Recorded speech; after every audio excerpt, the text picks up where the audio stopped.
the guilt that I felt was something that ate at me more than the depression did. And after the wreck, it was 2 weeks, I was just walking around lost. Like Ernie said, a shell of a man. I was going through the motions, but I was no longer. I was at moments wishing I did die in the wreck. Yeah. Because I didn't see no hope. I was like, why bring me this far only to, boom, that's it. And then it's just like epiphany or whatever. It just happened. I get home from work one day, and for Morgan on Wednesdays, because I don't order the paper, but for some reason they give everybody the paper on Wednesdays. So I get the paper. And what are the odds that they're covering a story on Ernie? You know, because they don't always like cover. So what are the odds? Like, I'm getting a paper on the day that they're covering. And I didn't know they had a boxing gym in Fort Morgan.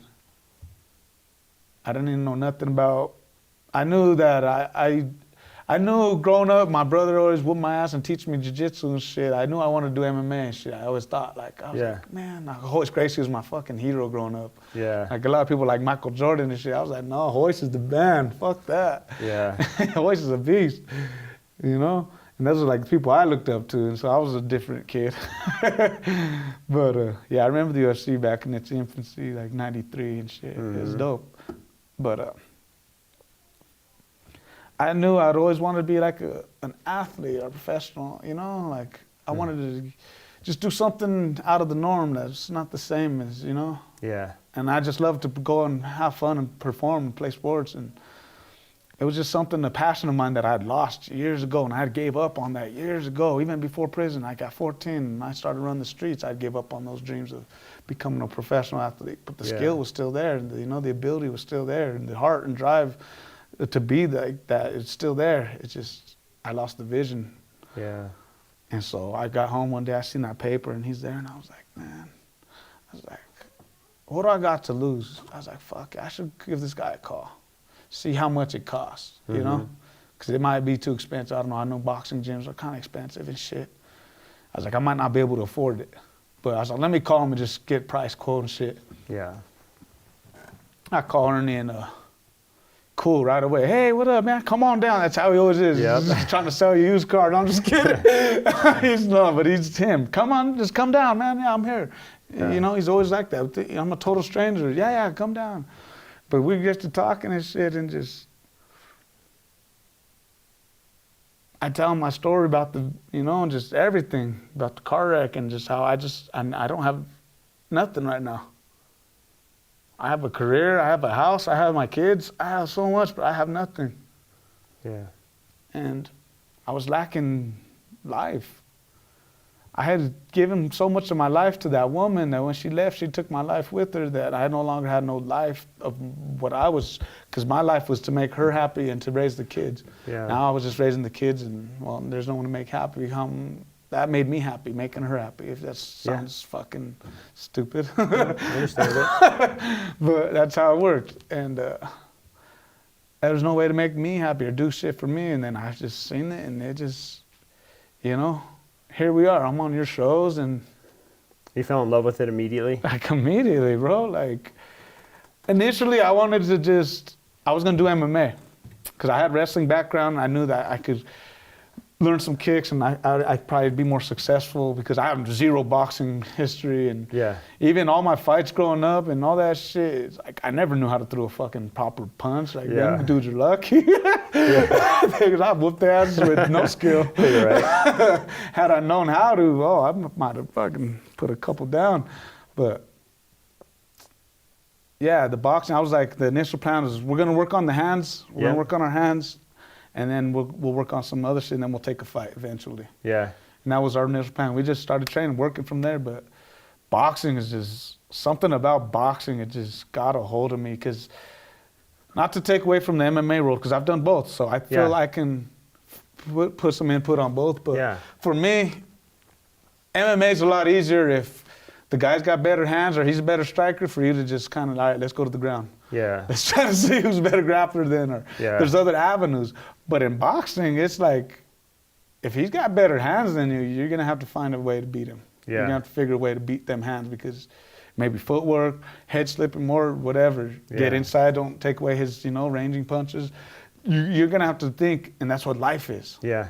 That's what life is to me. Life isn't easy. Like, not saying MMA is easy, but MMA, you can there's options to just, boom, I can take you down and we could change the game. We could change the whole game up. But life's not always like that. You can't always just like a quick route to just change the whole game. Sometimes you have to just, these are the rules and you have to follow these rules. It's kind of like with these protesters right now and shit. There's rules, yeah. You're allowed to protest peacefully and whatnot in areas that are whatever, you're allowed to. Yeah. You got to get a permit now, I think. I don't fucking know. But if you're not following those rules, then you're just kind of cheating the system. You're not playing by the rules, and you can't expect long-term effects and gains from that when you're cheating. Do you remember a time where you felt freed? What do you mean? Like in boxing, like from the boxing, like you got your, you're getting your demons out, and the you first feel time like it's, I got punched in the mouth. Just that first time, like, boom.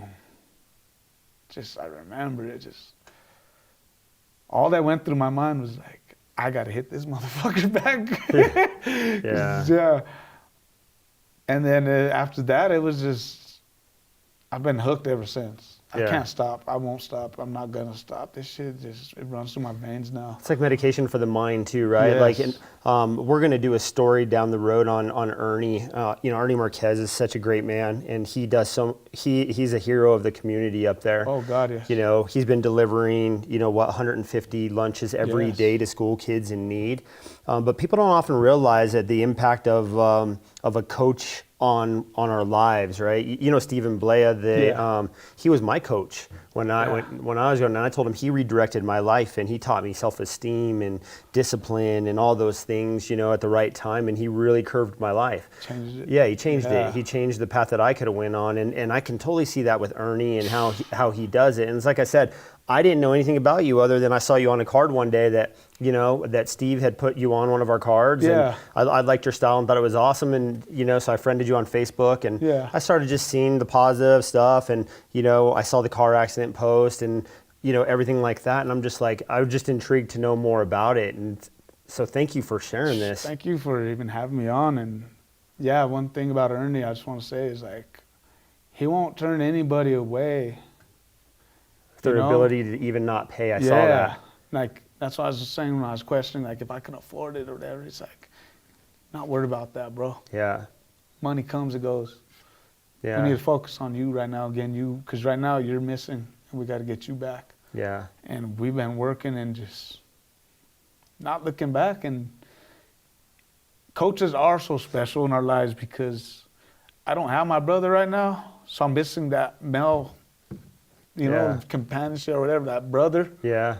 And I lost that for a long time. And with Ernie, after how him and his family has embraced me and my family and brought us in, Yeah. dude, it's just like I never lost a brother, Yeah. You gained one. Oh, I gained a family. Yeah. I owe him so much more than I could ever give him.